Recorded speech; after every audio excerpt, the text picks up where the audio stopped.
Okay, right on time for the ferry to Estonia. Going to the capital city of Tallinn, I suppose it's pronounced. And I have really no idea what to expect, except for a 2-hour ferry ride. Ooh, look at that old Mercedes. What? That's amazing. That's a special car. Hello. Hey, passport, please. Yeah, thank you. To the left. To the left. So U-turn. It's a big ferry. All right, next stop, Estonia. That's not something I ever thought I'd hear myself say.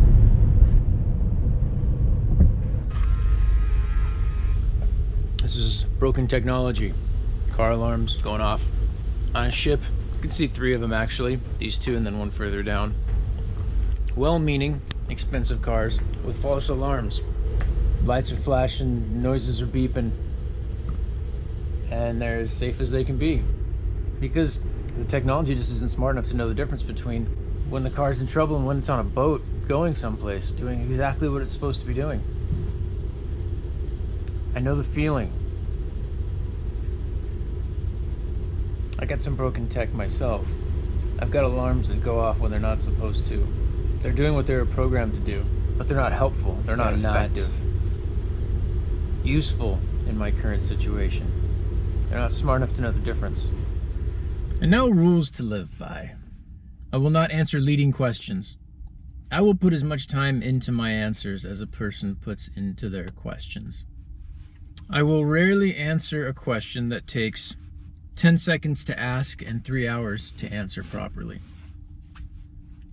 A person has to show me, they have to demonstrate that they actually care, and that me answering that question is somehow going to be of some real benefit. Alright, hopefully you can hear this okay. What I'm showing you right now is a 2-dimensional representation of a 3-dimensional object, which happens to be the ferry that I'm on right now. So what you're seeing is multiple levels 3 through 10, and then at the top what you'll see is the actual ship from a different view, but it's still 2-dimensional.